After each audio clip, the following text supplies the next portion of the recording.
Hi, and welcome back to another episode of so I've got something to say. Today's kind of going to be a difficult one for me. It's actually been a very difficult one for me, and I have deleted it multiple times. I have decided it wasn't going to happen. Then I've conceded and just trusted that God had placed this here and it needed to happen. I've chickened out multiple times.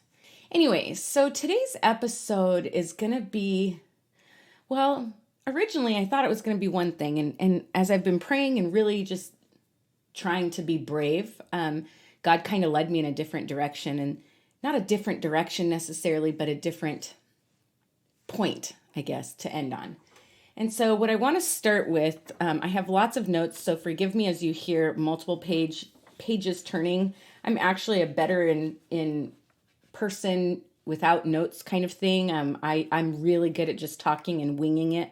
I can gauge the people I'm talking to really well. I can tell if they're handling what I'm saying, especially if it's a heavy topic, or not. I can tell if I need to lighten it, if I can keep on going deeper, that kind of thing. So recording by myself without any face to look at, to talk to is very unnerving. For somebody like me. For somebody else, it's probably super easy to just sit and talk to a microphone. But for me, this is not my comfort zone yet. So, but I want to start with a scripture that I have been just kind of rereading and going over. And it's kind of the point behind why I finally conceded. And I'm going to let God tell me that, yes, I need to talk about some stuff. So anyways, it's in Mark 5:19. It says, "But Jesus said, 'Now go home to your family and tell them everything the Lord has done for you and how merciful he has been.'" And so I thought, okay, so, that's the point of why I started this podcast. I feel like he wanted me to talk about things, life experiences, and tell people. One of the things is perspective. And I think a lot of people start off or just expect or think that life is about bad or good, if we are bad or good as people.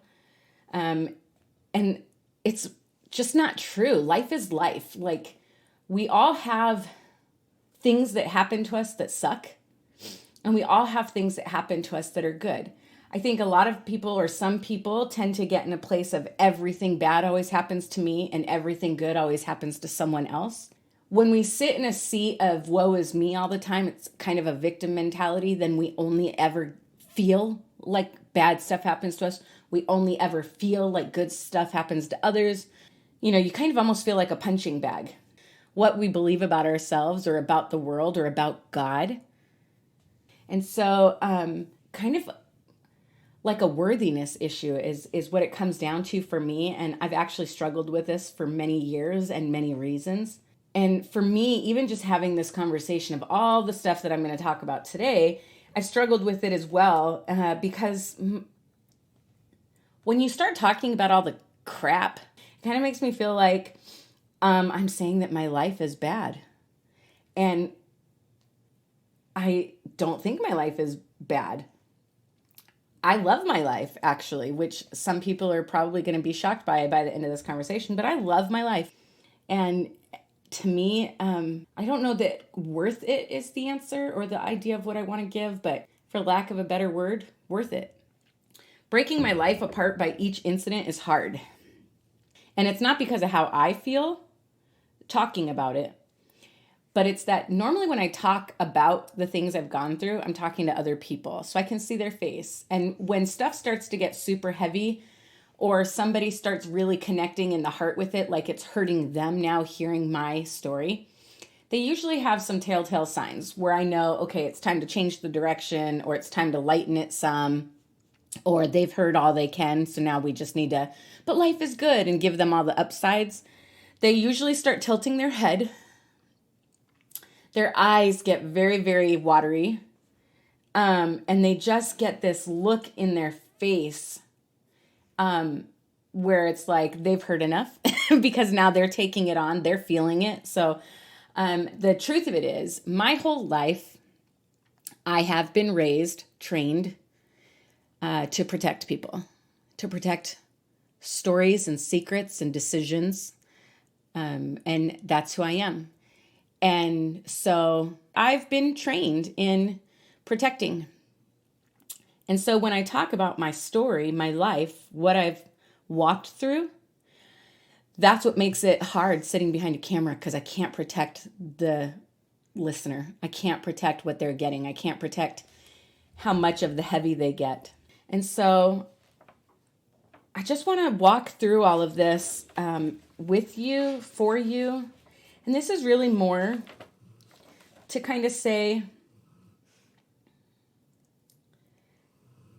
this is who I am. And this is why I sit here and have a podcast. Because it's not about me. It's not about my strengths, which people tend to tell me, oh, you're so strong. I'm only as strong as Christ is in me. My whole point of this is to tell you, I get it. So I'm kind of just walking through all of these things. I'm not going to go severely deep into them. I want to give enough detail that the situation is understood.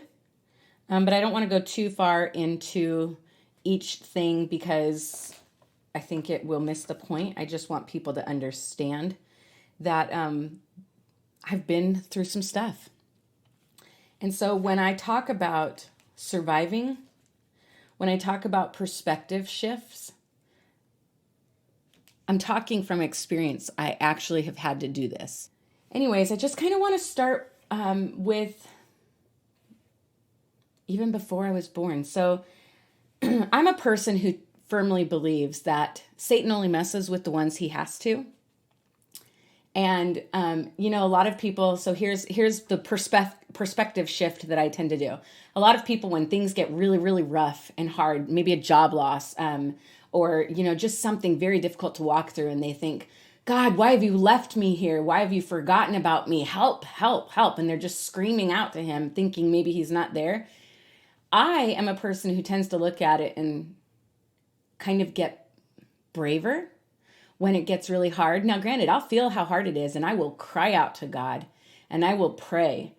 And after what I usually do, just being totally honest, when something goes bad and it's a hard day or something hurts me or I'm just overwhelmed, I'm over it, I usually will tell God very honestly, I know that this is not it. I know that you're in the middle of this too, working it out. And I know you've got something better on the other side. But today I'm just going to pout. Today I'm going to cry about it. I'm going to pout about it. I'm going to be a big whine hole. But tomorrow I'm going to get up and I'm going to walk in faith and trust you. But today I just need to whine. And so when there's stuff that I just want to be like not super strong on and I want to have a moment of just crying, woe is me, I let myself have it. And then I kind of pull myself up and say, okay, enough is enough, because I am a very strong personality, even just the way I deal with stuff. So anyways, when something bad happens, I tend to be like, you think so, huh? And understand that it's an attack versus that God's just failing me. We always want to make it be everything like God's fault. If something goes wrong in the world, it's God's fault. And then when we're woe is me about, life is hard and all that stuff, we then want to be like, well, God's not real. God can't be real. God doesn't exist. And in my mind, I sit here and think, well, how can it be God's fault? Because I'm not good enough. He doesn't love me enough.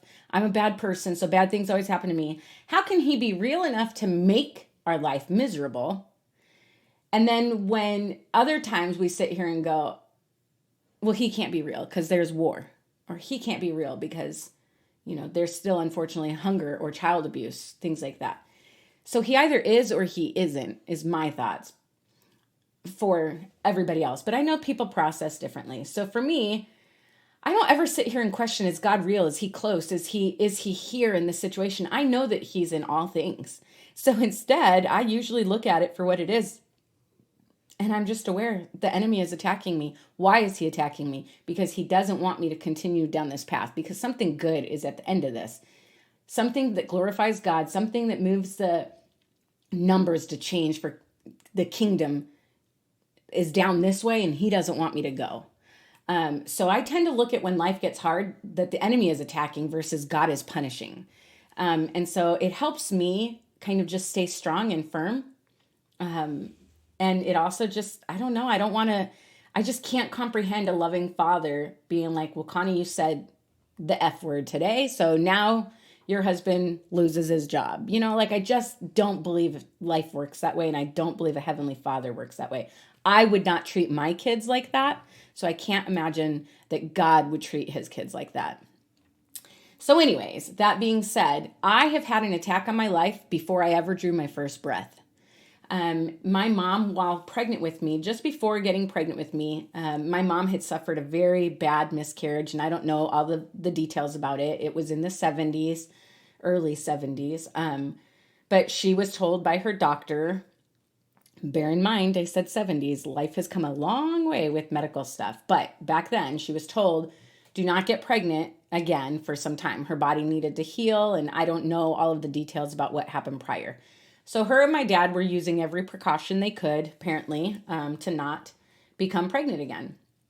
And oops, is all I've got to say. So, however, while she was pregnant with me, not only was she kind of high risk-ish because she conceived too quickly after this miscarriage, but she was also exposed to scarlet fever. And so the doctor had told her, there are all of these things that make this pregnancy not a good idea. And your life, if you continue with it, could be at risk, but definitely the child's life. And, we don't know about the baby, if the baby will survive, or if it will be a stillborn, or if the baby will be born with deformities and mental retardation and blah, blah, blah, whatever's, right? And so the doctor had advised that she abort me. And so she essentially, luckily my mom was not raised fully all the time. I think it was in her teenage years that my grandparents or my grandmother found Jesus and committed her life to the Lord. But I don't know all the details of when my mom started her relationship with Christ. But anyways, my mom, obviously, because here I am talking, said, I can't abort this child, and I'm going to trust this child's life with God, and he's going to get to decide. Thankfully she did, because here I am. Now, if you ask any of my siblings, I am one of 7 kids, and if you were to ask one of them, they would probably say there's definitely some mental issues with me, or deformities maybe, or whatever. But I'll have you know, even in that pregnancy, even though there was so much in it that she was being told, this is not going to last, this isn't going to be work, it's not healthy, it's not good. Her pregnancy with me, she says, was her easiest and best. I came on my delivery or due date, and I was just a perfect child. I'm just going to say that ever since. So anyways, so that was at the start of me. Before I ever drew my first breath, Satan was trying to take me out. Then when I was around 2, if I read my baby book correctly, my mom and my dad, they had met when they were teenagers. He was in the Army, and, young and 2 kids and that kind of stuff. And traveling, being in the Army, I think is difficult on any marriage in the best situation. I don't know what all happened when I was younger and between my parents, but needless to say, my biological father bailed when I was 2. And he kind of has, even still to this day, bounced in and out of my life. I've probably seen him about 20 times in all of my years. I don't know him well. Anyways, so around 2, I was abandoned and by my father. And I can tell you, being a little girl and not having that strong male figure is very difficult. It changes the way that you process certain things. There's always a longing or a searching for something, even when you're that little. So, anyways, around 4, my mom remarried. And this man, I believe she met at church. And for her, I think it was a very, very quick courtship. But he, I think, checked all the boxes for her in the sense of he had been previously married. He was willing to be a stepdad. If you hear snorts ever in the background, just know that my two golden retrievers are laying at my feet while I record, and one of them is a snorer.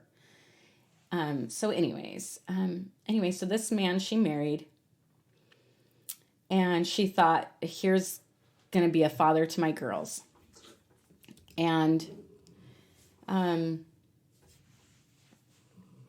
he was not.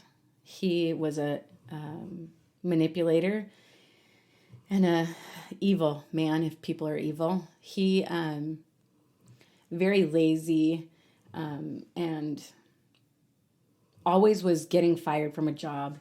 He joined the Army Reserves at one point, and I can remember thinking while he was gone for that it was the greatest couple of weeks of him being out of the house, because very quickly, as soon as he and my mom were married, he started sexually abusing me, and that lasted for 8 years.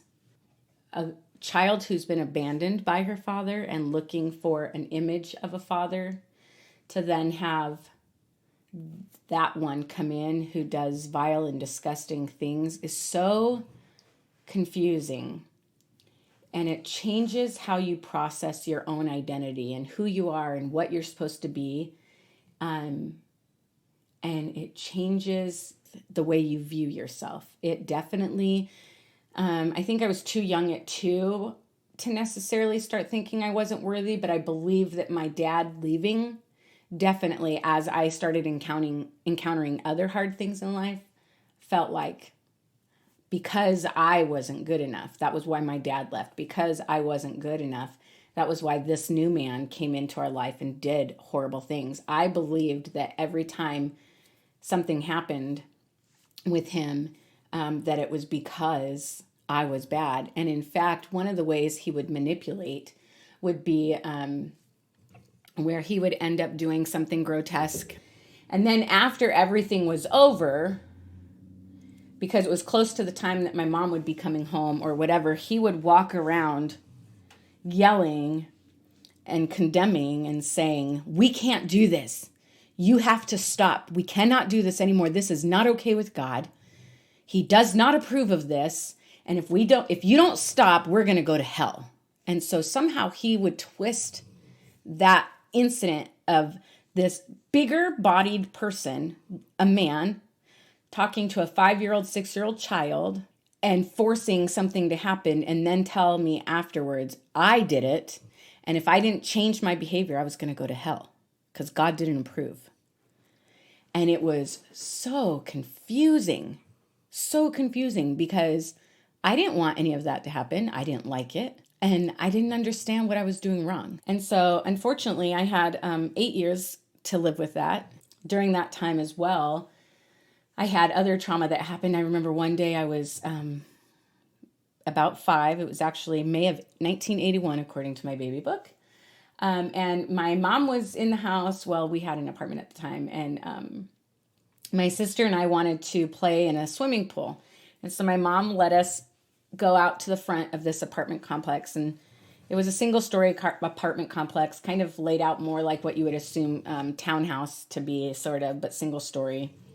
And we had this little plastic pool, and we swept the sidewalk off where there were rocks so that we wouldn't hurt ourselves. And brought the broom out, and we swept the sidewalk down, and we played in the pool. And then after however long we were out there, it was time to go inside because we had to have, I don't know, dinner or something. I don't know. But anyway, so we went back in the apartment.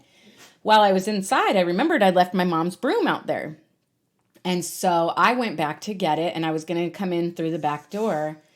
And as I was walking, I decided I was going to be kind, and I was going to start sweeping the sidewalk because we all had like a little step out, and then we all were connected with a sidewalk. And so I was sweeping the sidewalk, and I had heard some sounds. So I turned and looked, and our neighbors, they had one of those miniature barbecue grills sitting on the ground. I guess they're called hibachis. I don't know. But anyways, one of those small rectangular length miniature barbecues. And they were heating up some coals, getting it good and hot so that they could start cooking. So I had seen it. I mentally knew it was there. And I'm still sweeping the sidewalk backwards. And as I'm walking backwards, all of a sudden my left calf, there was something super hot, and it made me jump. And I sat straight down into the. And I couldn't put my hands down, but flames were shooting up around my face. And we had at our apartment somebody working on my mother's washing machine. And he happened to be at his truck. And so I said to him, "Excuse me, sir, can you help me?" And he turned, and of course, seeing a little girl sitting in a fire, it very much scared the heck out of him. He came running, scooped me out of the flames, didn't know that I was who I was, that I was my mom's kid. So he just beat on the door of the house or the apartment where I was. My neighbor saw, knowing who I was, scooped me from him and ran straight into the apartment, our apartment. And from there, I just remember thinking I was going to die, not because I was feeling anything as far as physically, I wasn't, but in my heart, I was afraid. I remember the house filling up with all kinds of ambulance and paramedics, and I just kept thinking of the Coyote and the Roadrunner cartoon. And then I remember them pouring tons and tons of ice into the bathtub. And then I remember being put on a stretcher and wheeled out to the ambulance, and everybody in the neighborhood out watching. And I was having to lay on my stomach, and I was so embarrassed because people were going to see me naked because I had been in a bathing suit. And so anyways, so I did 3rd-degree burns. One of my legs, where it rested against the edge of the barbecue, it burnt all the way to the bone. I was in the hospital. And because I was on the burn unit and because skin graft surgeries and all that, it's got to be very sterile. And my mom also had little kids at home, or at least one little baby at home. And so I stayed alone at the hospital. My mom was with me every day. But anyways, it was very traumatic and very scary. And I didn't have feeling they said it would probably be a year before nerve endings grew back. It was sooner than that. I did not let my mom know because I, would continue or get spanked again eventually. I didn't want her to know that I could feel it because she wouldn't spank me. It was a wasted punishment for her because I couldn't feel it. So, and I remember the babysitter who finally clued her in that I had feeling back again. So anyways, there was just lots of, even in the very early ages, just very traumatic stuff that happened. And luckily my mom, when I was about 11, 12, she divorced him. And I remember during that time, we had always gone to one church. That was one of the greatest gifts of my life, is that I was always raised in church. No matter the hell that I lived through at home, we went to church every week. And I am so grateful for that because I listened and I took in and stuff deeply rooted in my life. And when I was about 11 years old, that was when I first realized who Christ was in me and who I believed he was in this world. And it was because my girlfriend and I, my best friend at the time, we had just got new Cabbage Patch Velcro shoes. And we wanted to go to the park. The park was directly behind my house, not even a block away. We wanted to go to the park to walk in the sand because the bottom of our shoes had all the different Cabbage Patch faces in them. And so we wanted to be able to see it, make like the stamps in the sand. And so we were going to walk up to the park really quick so that we can see how cool our shoes were. And now you have to keep in mind, this is in the 80s. And so we were always constantly being told about stranger danger. So anyways, me at 11, so I think she would have been 10, 9 and a half, 10 at the time. She and I were walking, and I remember we were at the end of my block, getting ready to turn right, because to the right was the park. And all of a sudden she got scared. And she was like, "I don't want to go. Let's go back home. Let's go back to your house." And I was like, the park is right there. I literally can see it now because we're at the corner. So now I can see it's directly in front of us. And she doesn't want to go. And I'm like, "Why don't you want to go?" She said, "Because I'm scared." "What are you afraid of?" And she's like, "What if stranger danger comes to get us?" And anyways, so I'm arguing with her in an 11-year-old's vocabulary, not in a 44-year-old's. And she asked me finally, she's like, "You're not scared?" And I said to her, "No, I'm not scared." And she said, "But what if stranger danger comes?" And I said, "I would just look at him and say, 'Get behind me, Satan. You have no authority here. Stomp my foot and just keep on walking.'" And she just looked at me like I was crazy.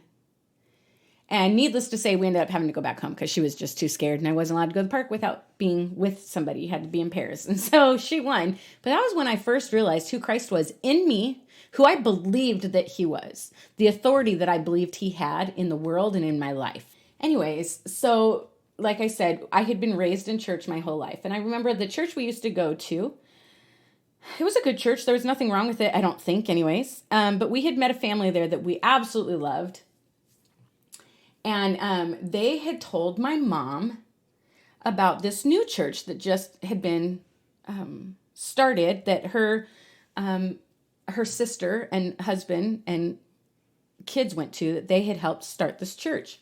So they were telling my mom about it and said, if you want to try it out. They just left from this high school. They've been meeting in a high school. They just started meeting in this strip mall that was literally right down the street. And so my mom being freshly divorced, and we didn't have a car, or the car didn't work at the time or whatever, we decided we were going to try it out. So we walked to church that day, and it was to the Vineyard, and absolutely loved it. I think all of us, kids and my mom, just felt instantly like this is where we belong, like it felt home.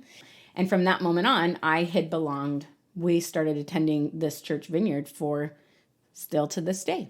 It's always been my home church. And luckily, we did, because that was also where I had a lot planted in me, taught to me, told to me. But it was also where my mom would meet her next husband, who would be my dad. And I was about 13 or 14, I think, when they married.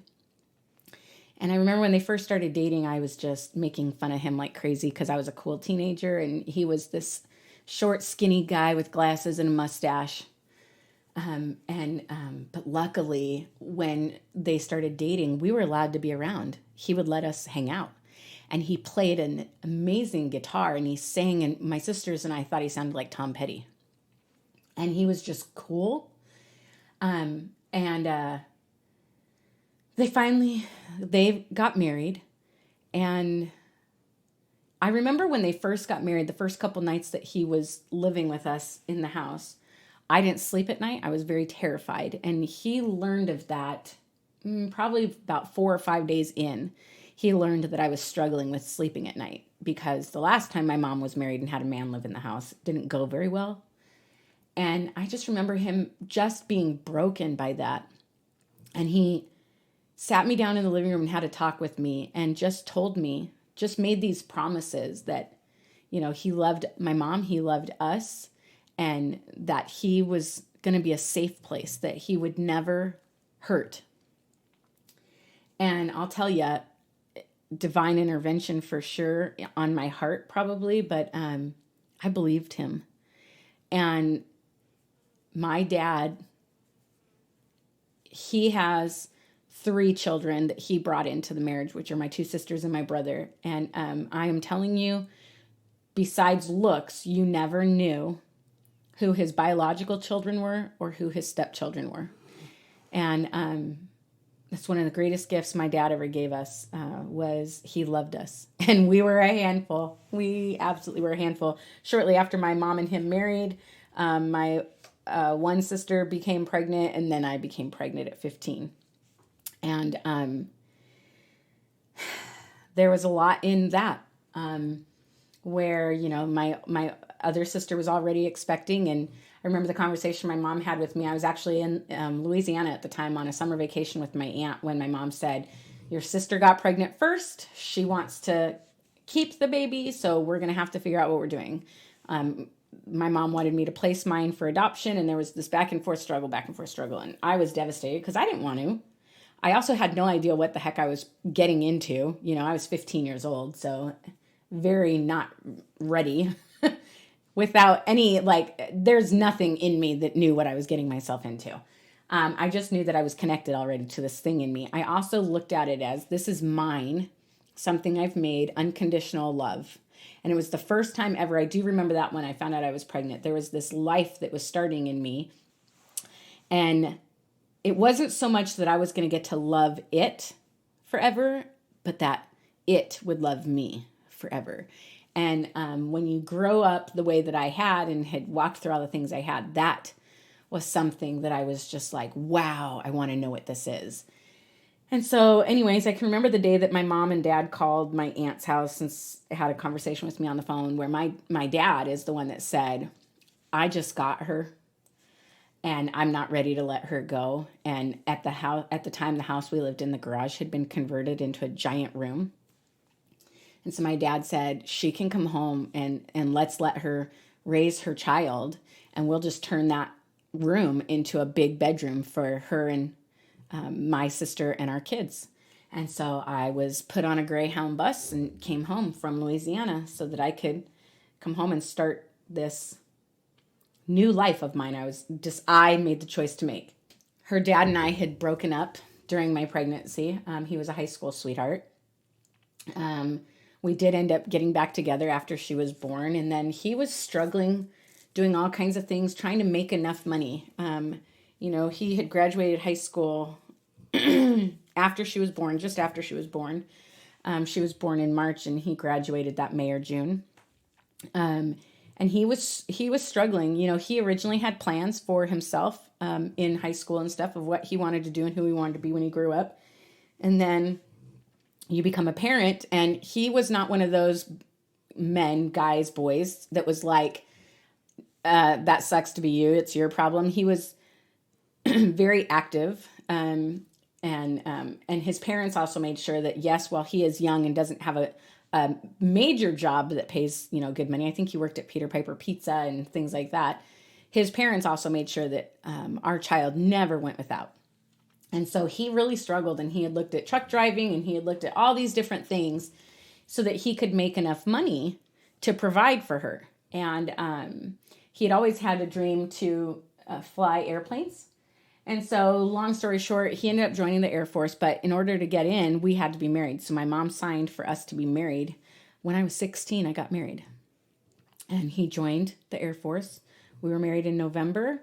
He left in December, and by the end of January, I had moved to San Antonio, Texas, and lived in a hotel with my daughter while he was finishing out his basic training. Needless to say, that marriage didn't last long because 16-year-olds do not need to be getting married, don't know what they're doing getting married, and there's a whole long story behind why he and I ended up divorcing with outside influences and being too young and dumb to understand what you've actually said yes to, and that kind of stuff. But anyways, by 17, I was divorced.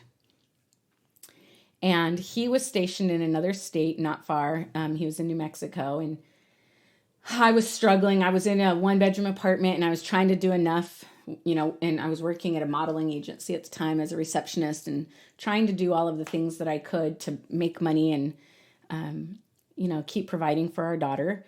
And I remember in our divorce, he was to get her for, X amount of weeks in the summer. And so it was right at summertime, actually. He was getting ready. I think he was about a week or two away from coming out to get her. Christy was taking turns with staying at family members' house. So first she stayed at my mom's for a few days. Then she went and stayed at my grandma's for a few days. And then she went and stayed at my sister's. Because my sister had a child that was just a couple months older. And so she spent time over there. And she was actually on this Saturday to be picked up in the morning. She was going to be picked up by her grandparents on her dad's side, and she would be brought back home finally to me that evening. And instead, my phone rang that morning, and I was informed my daughter had fallen in a pool, and they were rushing her to the hospital, and that I went to the hospital. A police officer came and picked my mom and I up, and went to the hospital. And unfortunately, I was told the hardest news I've ever received, which is we tried everything we could and she didn't make it. And I was 18. And that started a different kind of struggle. And at the same time, it was just a continuation of the other struggles, just feeling abandoned, feeling worthy issues, like nobody sticks it out, not even my own kid stays with me type of thing. Just a lot of manipulation that Satan loves to put on people when they're in a weak spot already. Kick them when they're down type of thing. And I firmly believe it's a distraction from being able to focus in the moment and cling to Christ and be able to lean into that. Satan really likes to use your worst of moments to distract you and manipulate you so that you don't have the ability, or so that you think you don't have the ability to reach up and reach out. But anyways, so around 19, I met a new man at our church, actually. And he was 10 years older than me. And I know my family wanted me to marry him because he was stable. He was older and he was stable and he had a job and he could take care of me. And even I was attracted to that, where I thought, yeah, I could be a mom again. Because it's very difficult to be a mom and then suddenly you no longer have a child there. And then you feel like you're not even allowed to use the title mom, but you have all of those emotions and feelings of a mom. So anyways, at 20, I got remarried. And I spent 16 years being his wife. We had 2 beautiful, amazing children. My gorgeous, amazing boys, 23 and 20 now. And I remember my 23-year-old at the time, I was trying to get pregnant pretty much from the word I do. And we were married a few months before I finally was able to get pregnant with my oldest son. And I remember he was what gave me breath again in my body. Like I was breathing and living clearly from the time I lost my daughter until I found out I was pregnant with Michael. But they were shallow. And there was always an ache in each breath that I drew. And I didn't realize that until I was taking big, deep, beautiful breaths looking at the face of my son. And I always tell him, you are what gave me breath again. You gave me a meaning to life again. Just, yes, my amazing son. And then my youngest son, he's 20, he just turned 20. And I'm like, I don't even know how this is possible because I have loved being a mom. And the hardest part about being a mom is letting them grow up and go. So I hung on to him a lot harder and tighter, I think, than he would have liked. But anyways, and while I was married during those years, oh gosh, I can't even remember. I was probably about 26 or 27. We had just come home one day. Michael was in kindergarten and I had a girlfriend with me, and we had just come home one day from our other property that we owned, a house in Buckeye, and I had stopped and got my kids some McDonald's or Burger King or something, I don't know, and sat them down at the table, and my girlfriend was sitting at the table with them, and I walked into the living room, turned the TV on because I could see it from the dining room, and I know that Days of Our Lives was on and I wanted to watch it. And as I was at the TV, the hairs on the back of my neck started to stand, and I started looking around and I was thinking, where are my dogs? And then at the same time, my friend's talking about this smell. What's that smell? There's just this bad odor, and there was a towel on the kitchen table, and she was like, what did you make last night for dinner? And I was like, in my head thinking, I didn't make anything that smells like this, and why is that towel there? And stuff is just starting to calculate that something's not right here. And at that very moment, I turn to my left and I see a giant man come walking out of the hallway. He's not wearing a shirt. He's huge. And my dogs are all barking at him. And long story short, there was a standoff in our house.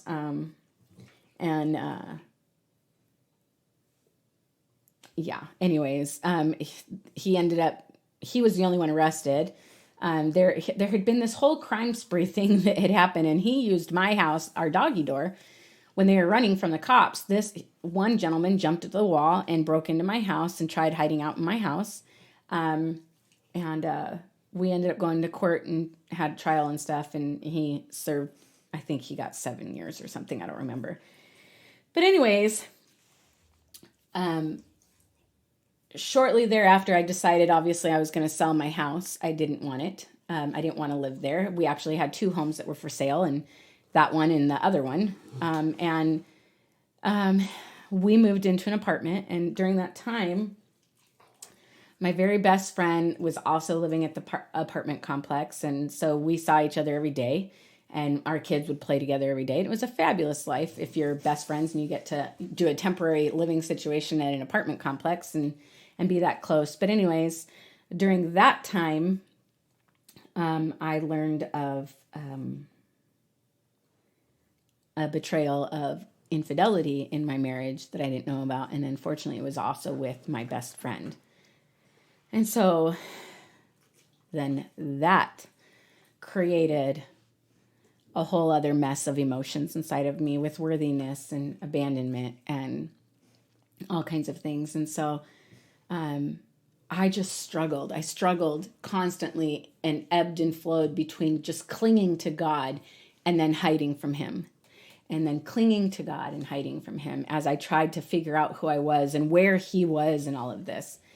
And I can remember that in my strongest times and even in my weakest times, while I was dealing throughout my whole life so far up to this point of my mid-20s, I can remember saying to myself, as long as there's breath in my body, he's not done with me yet. He hasn't left me here. He hasn't left me here. Like you got to keep going. He's got something else in mind. He's got something better planned. I don't believe that I was created just so that crap can happen to it, to be some kind of lesson for others. Like that's just not, I don't think that God allows people to be born just to use them as an example of crap.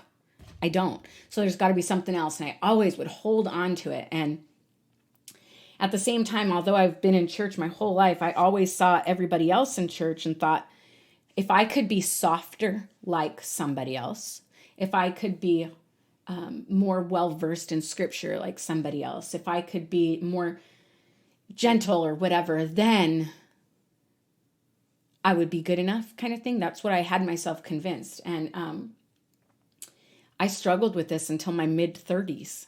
And it was not until somewhere in my early 30s. So we had done a church plant from my church that I was raised in. We helped plant a church out in Surprise where I live. During that, there was a whole lot of me really just getting bolder and braver, actually, in who I believed that Christ was in me, and who I wanted to be, and also just becoming more okay in my own skin.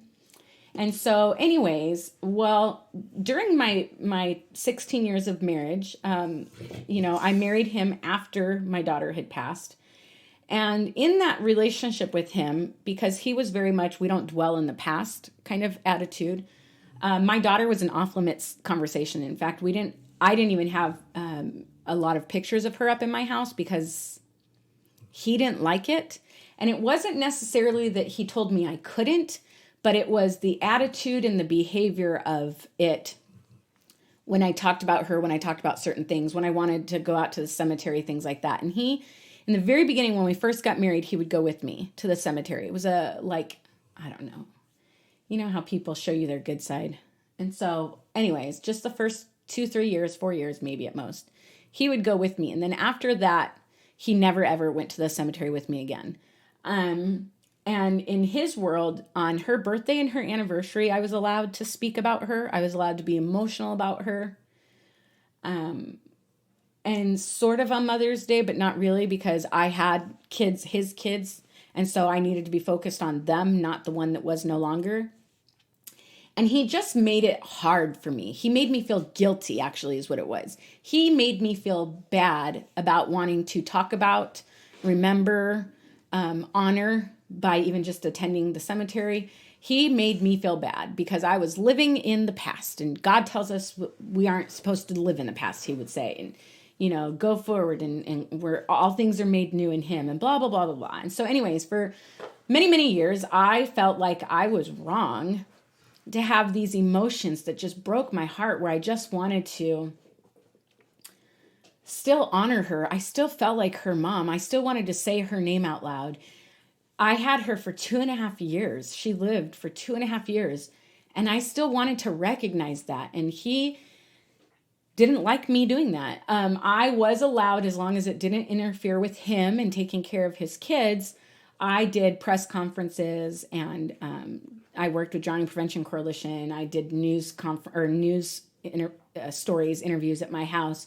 and things like that. I was allowed to do all of that as long as he didn't have to be a part of it. He was only a part of it once, and that was in the very beginning of our marriage when we first had our son for a magazine article. But anyways, I was allowed to do it as long as it didn't interfere with him. It happened while he was gone at work. So that way, by the time he got home from work, I could have dinner taken care of and the house was done and life was normal and my emotions were back in check by that point. Because he just didn't like anything about her interfering with his life. It just didn't settle well. And around my early 30s, about 33, my daughter's father had many, many years ago written a song about her. And I always knew of that song. He had given me a copy of it many years ago. Before, in the 90s, he had given me a song. Well, anyways, now in the, 12 years, 13 years ago, he was now in a band and they were actually doing gigs all over Phoenix and other places as well. But one of the songs he pulled out and decided he was going to start doing was hers. And so he kindly would let me know whenever he had a show if her song was going to be done, because I would always attend those. And the reason I would always attend them is because I had no other way and no other situation or time, I didn't believe anyways, outside of that, where I could openly acknowledge her, that I could openly feel any feelings about being her mom and all of that stuff. And so, of course, I went and I was very proud. And I would invite all of my friends. I invited my husband at the time, all the time, to go with, and he would always decline. And so anyways, he just wouldn't share in that with me. And I remember at that time, I was like, this is not okay. Like, this isn't right. And I started really struggling with being brave, that I wanted to be more aware and open that there was this life that I created once. And it wasn't that I wanted my day-to-day to be about her, but at the same time, she deserved a mom who would speak out on her behalf, who could openly express emotions and love her. And I deserved it as well. I didn't do anything wrong. My child died, and he wanted me to behave as if she never even existed. And I just decided that was not going to happen. Well, when you make bold moves and changes like that, people don't respond well. And I can remember people at my church started to get a little bit concerned about me because I was getting ballsier. I remember a conversation I had with one person who was like, what are you doing? And da-da-da. And I explained, and they said, yes, but this is how you've lived, and she's been gone a long time, and maybe it's just better this way. And I said to them, they happen to have a lot of children. And I said to the husband, go home, pick one picture off the wall of one of your children, or pick one child.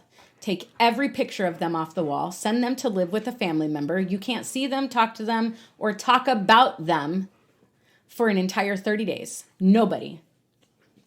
And you tell me what that feels like. Go on with your life as if. And you tell me if that's okay with you. And so anyways, I challenged him and said, tell me if you can do that. And that's what I've had to do for all these years. And so anyways, it started this conversation of something is not okay. And there was so much more going on in the marriage, multiple affairs, and in December of 2011, filing for a divorce. Right around that same time, unfortunately, we had a death in the family, and that created an opportunity that my ex-husband, for the next 3 days, spent confessing about who he actually was during our 16 years of marriage that I didn't know about. And it was a lot of info. I was a stay-at-home mom for 16 years. Now I'm a working mom and, life-changing, even though we were all still roommates. My brother also lived with us at the time. I, learning, we all lived together, but how to separate life and start building your own independence and all this other stuff. And I ended up having this gorgeous, gorgeous guy start messaging me. And I decided that I was he had asked me for coffee after we had talked texting and stuff like that on the phone. And I had finally said, you're allowed to call me. And so he had called me and I heard his voice and I was just instantly like, you have got to be kidding. He had just moved here from the Carolinas and he had this amazing, gorgeous accent and I was just into him. And he asked me to go to coffee. And so I said, yes. I told people where we would be. And I said, I'll probably be gone about an hour and a half. But this is who he is. This is what he looks like. This is where we'll be in case I don't come home. So anyways, so I met him for coffee, and instantly I just knew that, or it just felt like, first of all, it felt like I'd known him my whole life. But it also, there was just this connection I can't explain where it was like, I now know why I was born, was to meet this man. Like, that's what it felt like. I don't know how to explain it any better. And what I thought would be an hour-long coffee date turned into 5.5 hours and a massive monsoon storm before we finally said, okay, I got to go home. And we have been together ever since. We only dated a few months before he actually proposed and asked me to marry him, and I was absolutely yes. And one of the greatest gifts that Reed ever gave me was he let me figure out who I was.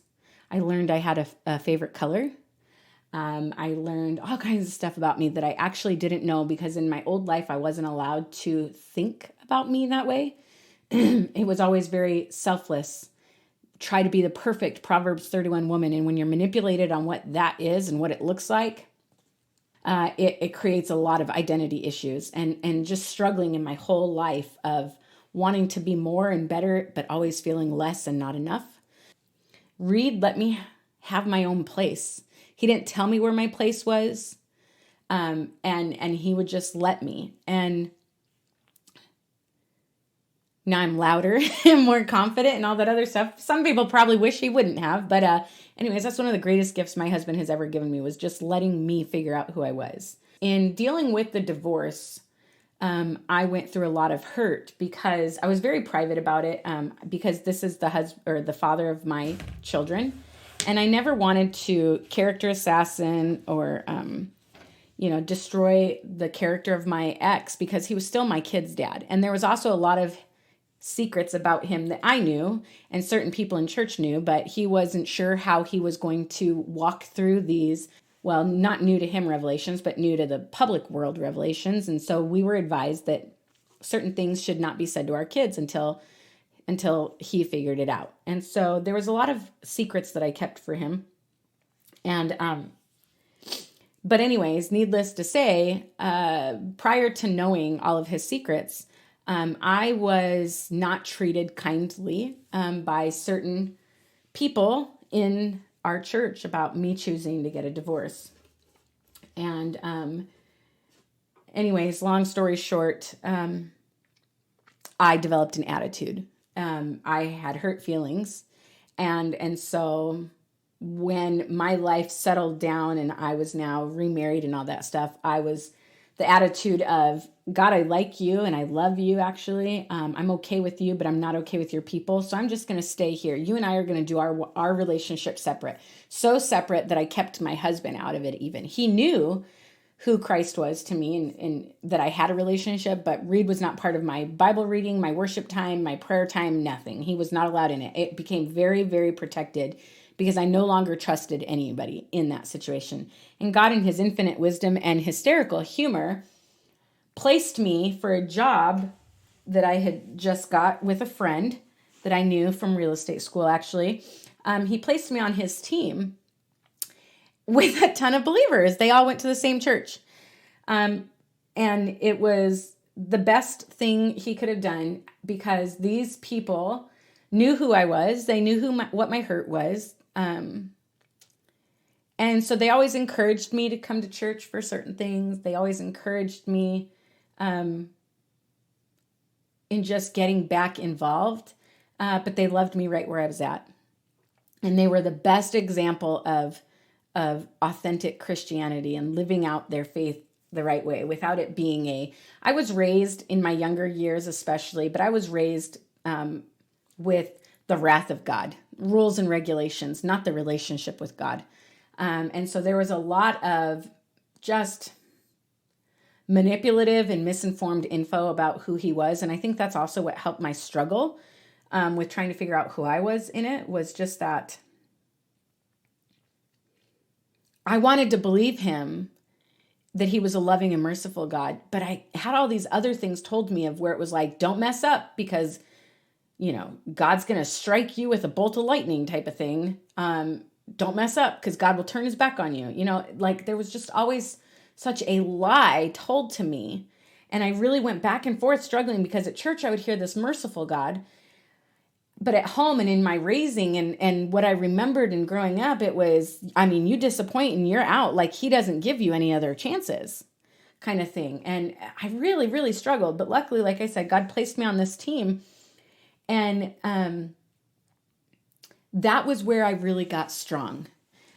Being married to Reed and I were newlyweds, and having a husband who just let me be me and loved me where I was, and then being part of this team and these other believers that were there that loved me right where I was, spoke truth to me but didn't condemn me, included me but didn't force me. And so I was able to really navigate some hurts and some old beliefs and find out the new beliefs. Instead of, I always say, I had to let go of my mother's religion and my grandmother's religion and find my own relationship. And so there was this great thing that happened during those 3 years that I was on that team. And shortly after 3 years of being there, I had started my own business and left the team. And Reed totally supported me from the word that I came from the very first word of saying, I think I want to do this. He was on board. Reed's always just been a champion for me and in my corner about everything, and was like, yep, I think you'd be great at it. You should do that. And so I did. And I was working from home. And after 1 year of owning my own company, in 2018, Reed and I went on this cross-country road trip for our vacation. And during that trip, one of the stops was always obviously the Carolinas, because that's where he's from. And we have multiple people that we love and see there in North and South Carolina.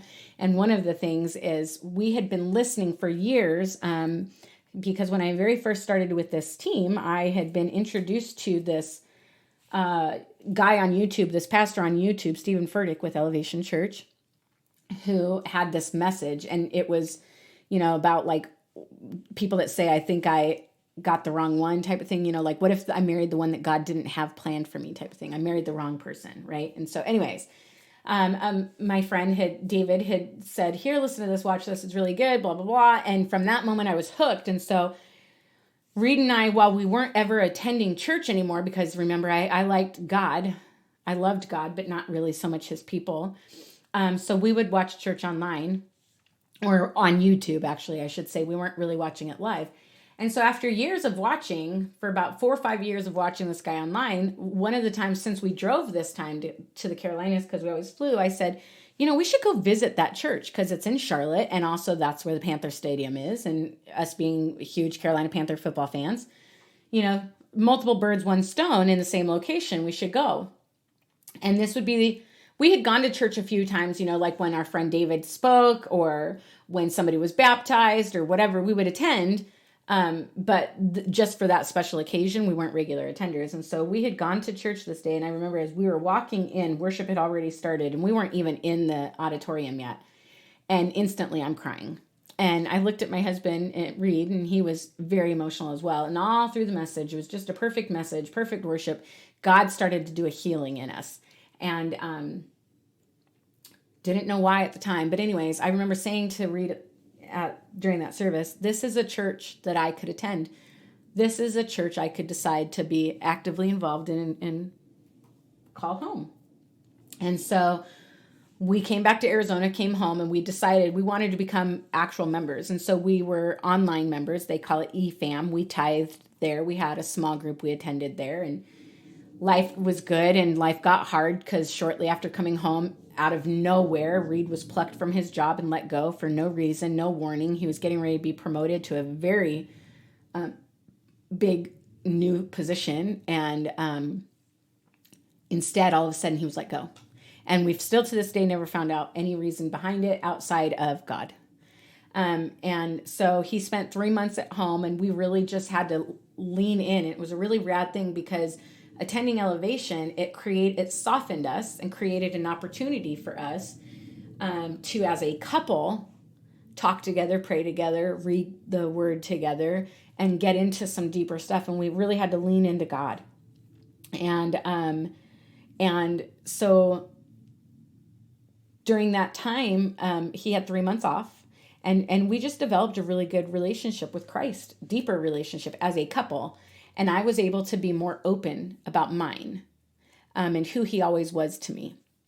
And in all of the things that I've ever gone through, as much as they sucked and all this other stuff, there was deep, deep in my spirit, I would believe there's more. There's got to be so much more. And especially once I lost my daughter, it was, as long as there's breath in my body, then he's not done with me yet. And this desire of, I have to do this right. Because if I'm to believe everything and that Christ is real and heaven exists and all of this other stuff, that means that's where she is. And I deeply, deeply want to see her again one day. And I don't know what heaven is like. And I don't know who we are in heaven and if we know each other and if there's this, do we look like we look? I don't know what it is. I don't know. But if there is a chance that I know her and she knows me, then I want to be there. And so I've always known here on earth, figure it out, be mad, be hurt, be angry, but figure it out, draw deep and really learn in this and walk it out. One of the things I said during my divorce that I was saying to my counselor, I want to feel all of this so that I can deal with all of it, so that I can heal from all of it, because he already took this much of my life. He doesn't get to take my future. And ultimately, while at the time I was stating that about my ex-husband, it really truly applies and is applicable to every part of my life and Satan. He's already taken this. He's already tried, but he doesn't get more. He might have put me in a situation where I was abused, but he doesn't get my future. I'm not going to be a victim. And so my whole life I've struggled with that whole feeling of small and deep inside something wanting to rise up and say, no, I'm a survivor, not a victim, and battling. Like I've constantly battled my own self in finding my place and finding my strength and really being able to vocalize, this is not okay. This is who God is. And I don't accept this, Satan.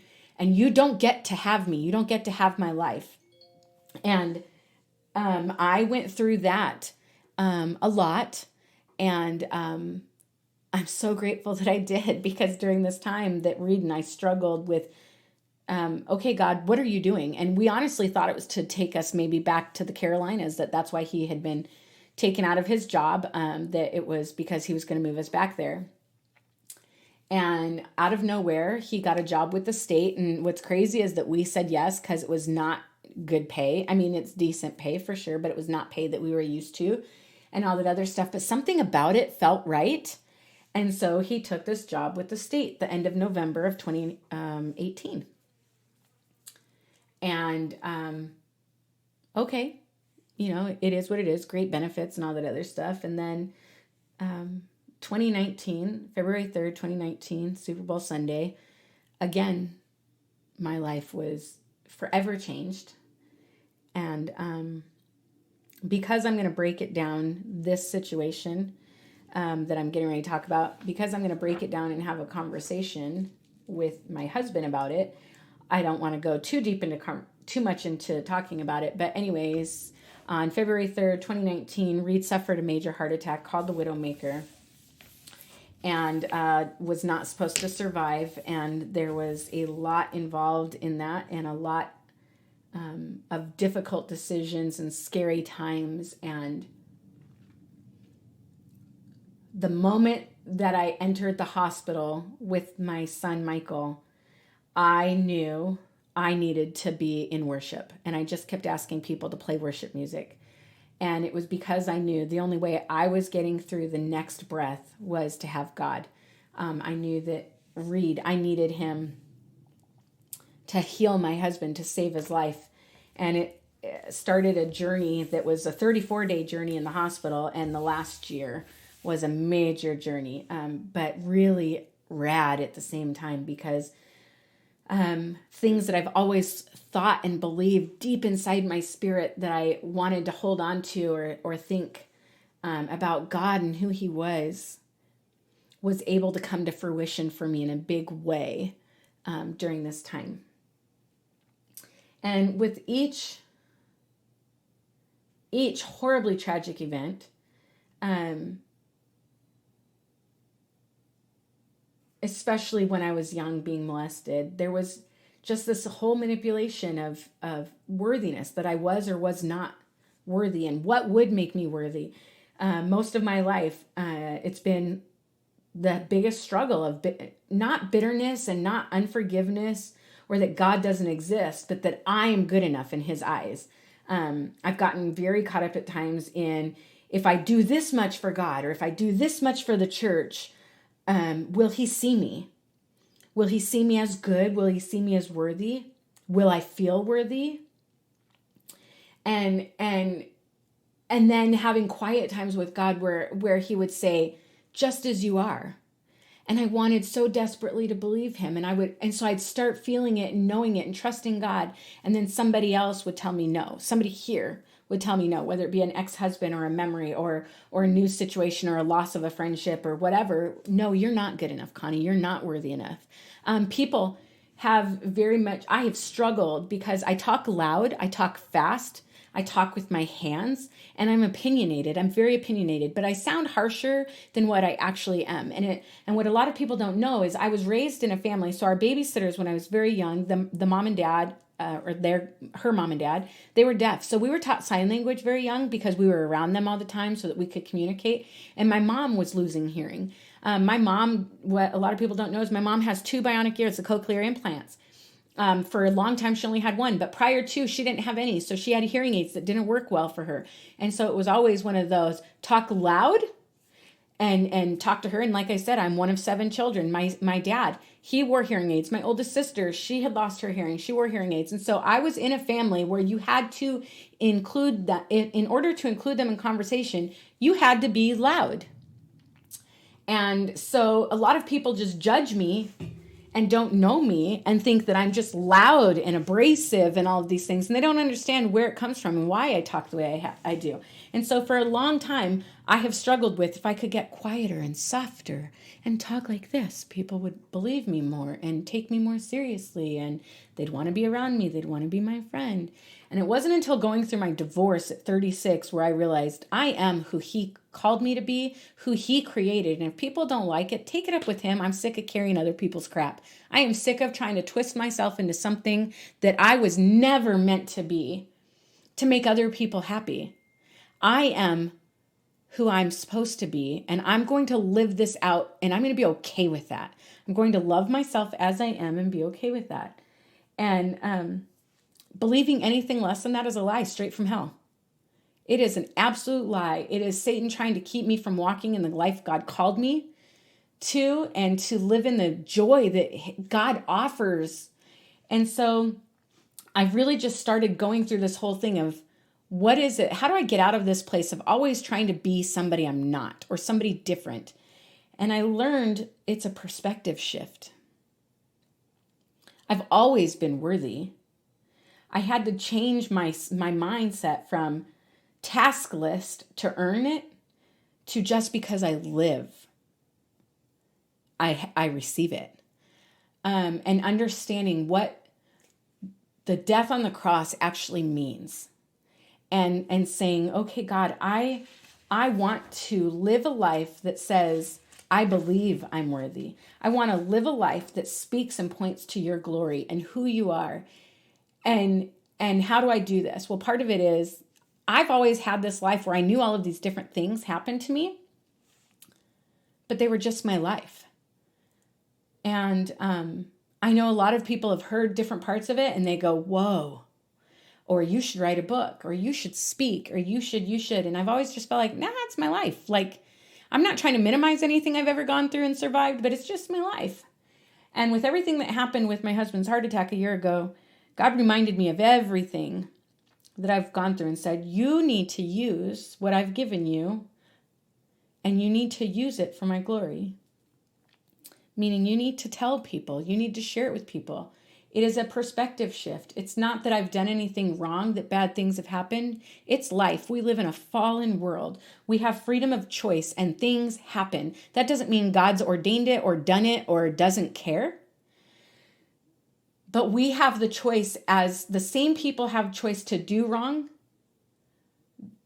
We have the choice of whatever wrong is done to us, that we can either be victims of it and woe is me, Or we can say, there is breath in my body, and as long as there is breath in my body, he's not done with me yet. So I'm going to push past this. I'm going to push through this as much as it hurts, as much as it sucks.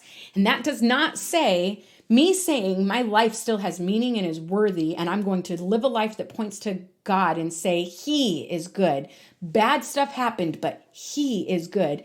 That doesn't mean that I'm saying it's okay what I went through, because none of it is okay. I will never say that that man who molested me for 8 years of my life and the things that he did, that it was okay, because it was not okay. But God is good. God is very good. And I will live a life that points in that direction instead. So bad things happen. It sucks. Get up. Get up, because God is good. And we can sit in the yuck and let Satan have a field day with us and let us believe that we are less than what God created us to be. We are unworthy. We are not good. We are bad people, or we are done wrong things. We shouldn't be here. And we can believe the lies that the enemy wants us to believe to make us be defeated. Or we can get up and we can change our perspective and say, that sucks, but God is good.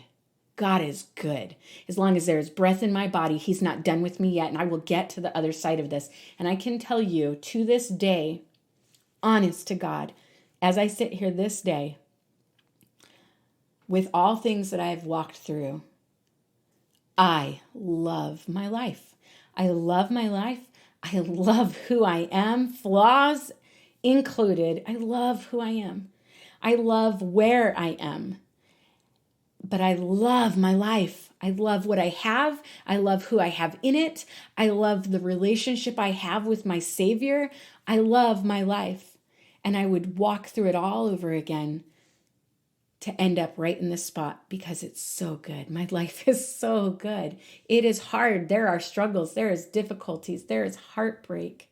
There is pain. There is loss. But there is also joy. There is peace. There is laughter. There is greatness. There is love. It's a perspective change. I will never be a victim to circumstances. I will always be a survivor, because God is on my side. And so as I shift my perspective, and continually have to shift my perspective, because all through my life I've believed, as long as there's breath in my body, he's not done with me yet. And I would cling to that, and then crap happens. And I'd have to dig myself out of the mud and the yuck of it all and say, as long as there's breath in my body, he's not done with me yet. And then something else would happen. And it's a struggle, guys. You've got to choose it. You have to choose to always move forward. But every time you choose to say yes to God and no to lies and no to the hurt, you get stronger. As we're walking through things, God pulls the curtain back just a little bit, right? So as each time something happens that we have to learn from and grow from and all this other stuff, we only see so much. And once we get really good at that, so like faith, once we learn faith and what faith looks like, or prayer, how to pray and have a consistent prayer life, we only see so much. But once it's mastered, God pulls the curtain back a little bit more. And then there's other stuff we have to learn and walk through and master. But once we get good at that, he pulls the curtain back more. And I think that's what maturity is. Maturity in life, just age, and maturity in our walk with God. We're always learning and growing. One of the things that I started thinking of during this praying hard for months, guys, I've been praying about this. I've recorded this story so many times and I've deleted it. I can't even tell you. I've struggled. I didn't want to talk about it. I didn't want to say it. I'm cool with breaking it up into small pieces, but telling it all in one sitting is hard. It's a lot to digest. And I didn't want to do it. And I argued with God that he was wrong. Why would I need to do this? Because for people to listen to me going forward and believe me, they have to know what I've come from. I'm not just somebody who sits here talking about stuff that I don't know about. I actually have experienced a lot of crap. And so if I'm going to tell people how to wash the crap off and live a life moving forward with peace, joy, faith, and courage and strength and bravery, I got to explain how I came to that. And so I've really just prayed a lot. And like I said, deleted a lot. And a couple months ago, I was praying. This is possibly before the coronavirus. I can't remember now at this time. But I started praying. And one day I was listening to worship. And there was this song that I've heard before, but I hadn't heard. And it's by Hillsong United and called Another in the Fire. And so I started listening to it and really breaking it down and understanding it differently. And and thinking, gosh, this is so applicable to my life because it's so true. And so part of some of the words in it is the start of it. There is a grace when the heart is under fire, another way when the walls are closing in. And when I look at the space between where I used to be and this reckoning, I know I will never be alone. And it just goes into the whole thing of there was another in the fire. There was holding back the seas in all things that I've gone through. God didn't do it to me, but he was with me. And having to understand, like what I said, as far as not being a victim, but being a survivor. Another word, line in the song is, either way, I won't bow to the things of this world. And I know I will never be alone. And that's me. When the world says quit, when the world says you're not enough, when the world says you suck, when the world says you're not worth it, when people of the world tell you those things, I say no, because he is with me. Christ is with me in all things. He is with me. And should I ever need reminding how good you've been to me, I'll count the joy come every battle, because I know that's where you'll be. I've gone through horrible things, but he's been with me in all of it. God doesn't look at what I go through and say, okay, Connie, just hang on. He weeps when I weep. He hurts when I hurt, the same as I do for my own children. When they're mad, I'm mad. When they cry, I cry. And it's the same with God. It's the same with Christ. So I tell you all of this stuff, not because I think I'm better, not because I think I have all the answers, but because I can tell you life sucks. It is hard, but it's also beautiful and amazing. And you have to find your stronghold, not of this world and the things that have happened, but in Christ, and say, you're with me in this. I know you're with me in this. Even though I feel alone, I'm going to press into you. I'm going to lean into you because I know you're there. And I know that you're going to get me through this. And this outcome might not be the way I would plan or what I would think is the best, but your ways are always better than my ways. And all of those things that were meant to hurt and destroy me, because I've held on to you, because I've leaned into you and believed that your word says that you died for me because I'm worthy. I'm going to believe that and believe that you've got something greater planned. And I am telling you, from who I was at 18, the day that my daughter died, to who I am today at 44, he is so good. He is so good. It's hard. Life is so difficult, but God is good. And if you hear anything ever in what I tell you or what I speak about, hear my heart, that I'll never minimize somebody else's pain or even mine, but that I will always speak truth to the best of my ability of what I know and what I've learned and what I've walked through. And if I can just encourage people to press in and trust that God is good and find him in it, find him to hold on to in whatever yuck you're walking through, that it will be worth it. Because on the other side of yuck is glory. And so that is my story, you guys. That is what will be coming up in all episodes future, is a portion of this broken down more specifically with more detail. And a lot of times I'm going to have somebody else that I talk to or talk with, but this is why I talk. My prayer is that this ministered to you in some way, that there was something in it that you heard, a spark was ignited in your spirit, and that you'll believe, not me, but that you'll believe God. So I thank you for listening. I know this was long. I know it was heavy, but I thank you for listening, and I hope that you'll join us on the next episode.